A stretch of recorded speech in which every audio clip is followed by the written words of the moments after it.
I've been in a gathering with him where he accused my father directly. So I don't see why the same guy should represent him. And I told him to his face. I said, we're going to have problems with him. I went to meet him in Kuje prison to try to clarify that again also. And I told him, sir, this is the wrong person to represent you. I've seen him attack you. I think it was at the NBA, one of the NBA meetings in Abuja. He was accusing my father of gate crashing, and it was like gate crash. I was invited here and he showed him. That's a GOK Ajayi. Yeah, and he showed him the invite. I think, and I had to even give a speech.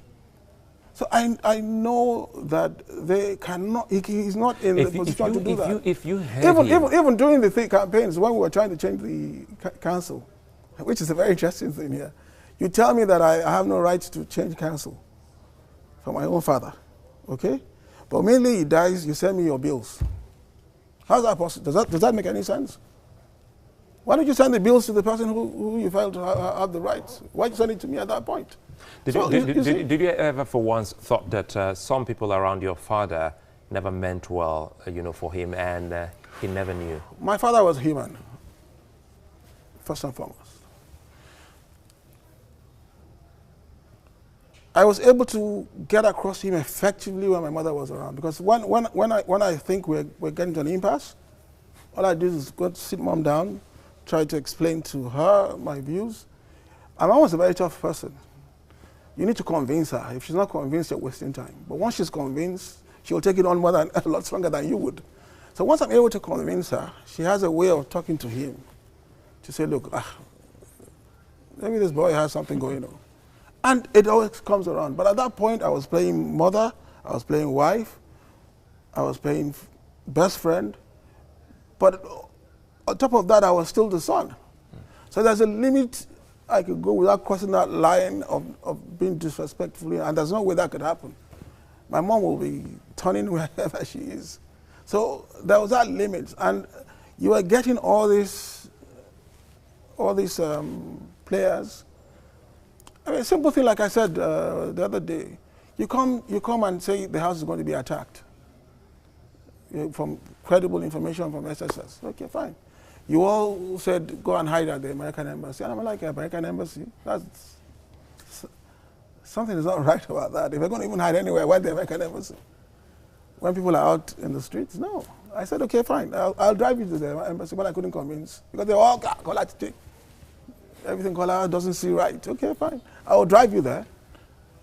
And they all wanted to come as a convoy. And I'm like, we're supposed to be quietly going somewhere. Why the convoy? So everybody backed off. And then I drove him and told him, sir, if today, as your son, I shoot you dead, nobody will blame Kola. They're going to blame my baby. So there's something not right about this. It wasn't at that point that he hit him. And then we turned back. I said, look, not to discount it, turn back and spend the night in my house. So we turned back and went to my house. And in the morning, there was all of the papers that MKO was in the American Embassy. American Embassy, without they knowing he was at your place. I think you just meant, I have two more questions before we wrap this, and you just mentioned a name I was going to ask you. When I heard this, I said to myself then, I thought, well, love is blind. Perhaps maybe it's true. There was this talk that you were romantically involved with IBB's daughter. Yeah, true. And a lot of people said, oh my God, the man who annulled his father's election, how could this be? Did that happen? Yeah, you're putting the cat before the horse. That's why. Okay, swap it then for me. Yeah, because I knew her way before my father thought of an election.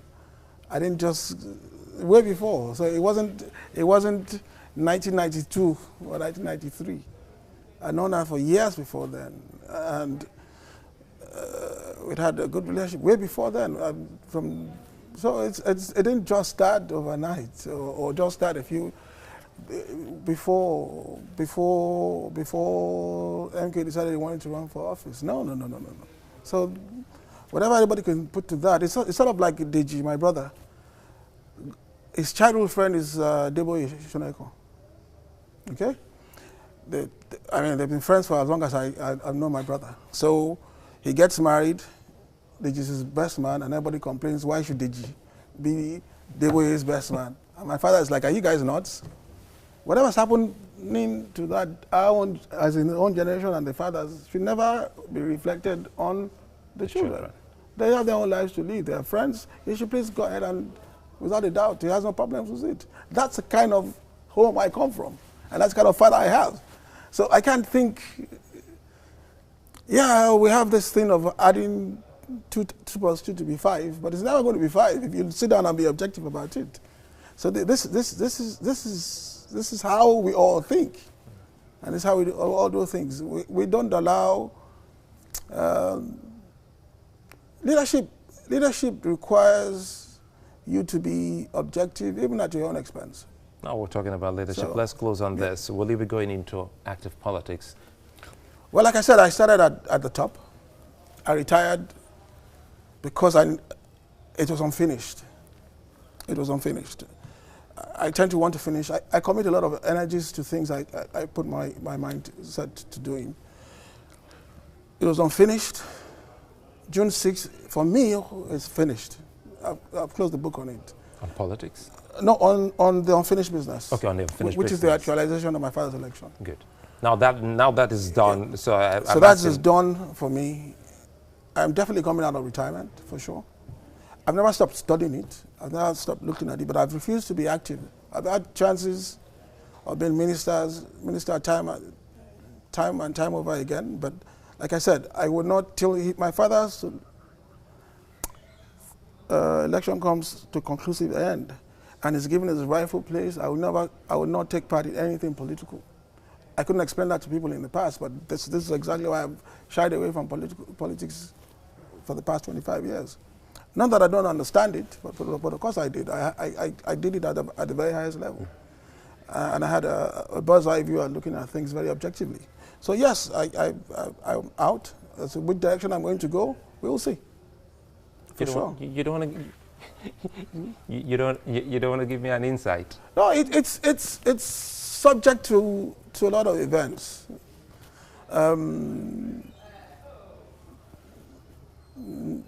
I'm certainly going to be. I'm not going to be playing state politics for sure. All right then. So if that's what. June 12.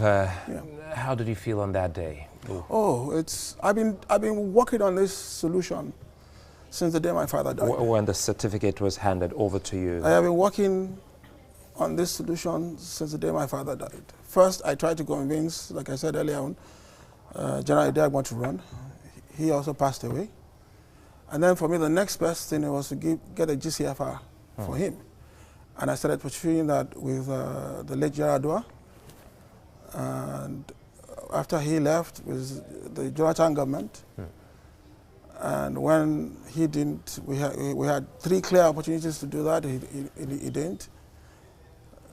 Then with President Buhari, and alhamdulillah,